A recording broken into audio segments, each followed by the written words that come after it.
So you said in one of your interviews a quote that I recently shared on Facebook. It's a Bertolt Brecht quote, and it says, art is not a mirror held up to reality, it's a hammer with which to shape it.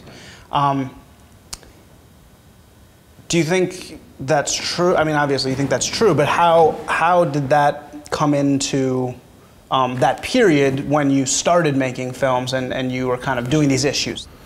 I think that artists have a responsibility to comment on or to question society in general. Doesn't mean everything should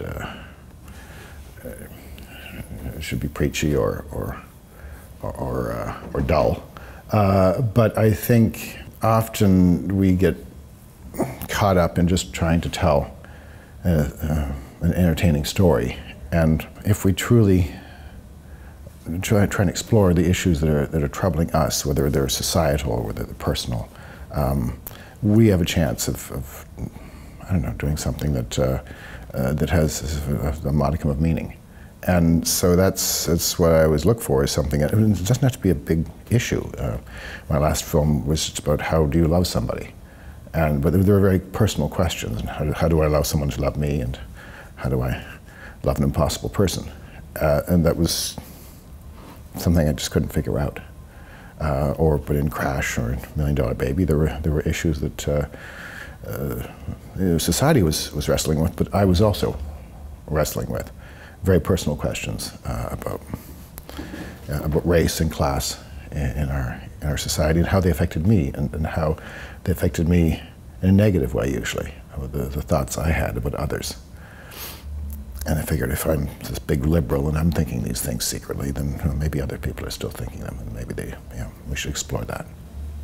Yeah, I liked what you said about Crash, which was, you were trying to kind of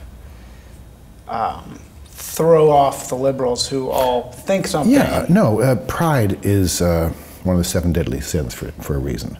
And especially we liberals, we all think that we're good people. And so because we need to think that, we ignore signs that we're not, that we like to think that we fixed problems. Because we're good people, we would fix these problems. And so we do something to make ourselves feel good, and then we just forget about it. And so perhaps some people on the other side of the issue are just more honest. So in Crash, it was those who were most prideful, who thought they were good people, that paid the biggest price. Was that something that you sort of was bothering you for a long time, or? It was. I mean, it started with just these 2 kids who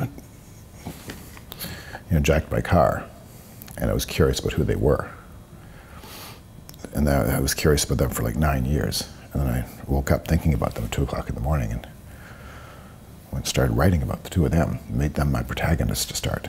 And then I was also